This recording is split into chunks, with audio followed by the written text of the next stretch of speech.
Let's look at the formatting of container accounts in this video.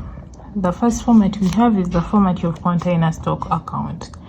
We said it records stock both in the warehouse and in the hands of the customers. So this is how it is: details, quantity, rate, amount. This is the debit side. Then the credit side: details, quantity, rate, amount, like that.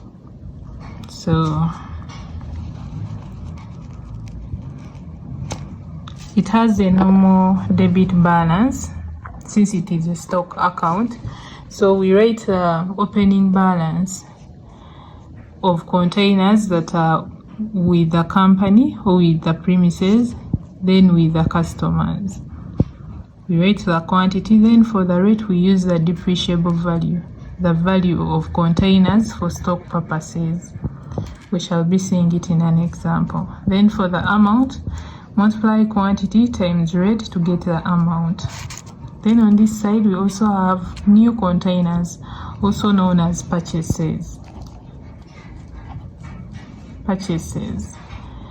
whereby we multiply the quantity that was purchased times the cost of the containers, which is the cost price, to get the amount. Then we have repair expenses. This is usually the amount.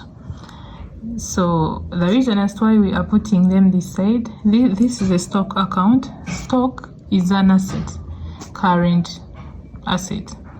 It has a normal debit balance. That's why we are putting the opening balance this side. Then when we make new purchases of new containers, it is increasing stock, and stock increases by debiting and it reduces by crediting. So anything that is reducing stock, we put it this side.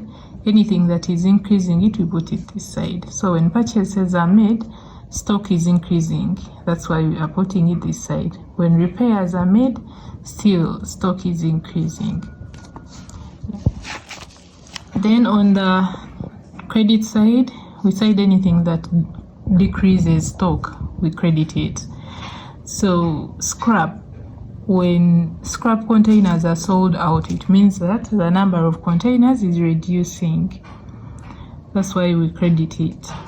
So we write the quantity times the scrap value per unit to get the amount. Then containers that are retained or containers kept by customers, it reduces on the containers that the company has. That's why we are crediting it. So we multiply the amount times the credit back price. We multiply the quantity times the credit back price to get the amount. Then the hire charge. The hire charge, we multiply the number of containers that were sent to customers times the hire charge to get this amount. We shall see it in an example. Then the balance carried down. The balance carried down, we put it this side since the balance brought down is this side. So we put both with the company and with the customers. Quantity times the depreciable value to get the amount. Then the format of the container suspense account, we said this one only records the containers that are in the hands of the customers. Yes, so it acts as a creditor's account since we are demanding the customers. So it has a normal credit balance. So the balance brought down is this side, and we only consider the balance brought down for customers. So the quantity times the credit back price to get the amount. Then on this side we have containers sent out. So this account increases by crediting and it reduces by debiting. It's the opposite of the other one. So containers sent out to the customers, we multiply the quantity times the charge out price to get the amount. Then on this side we have containers that are returned by customers. Quantity times credit back price, we get the amount.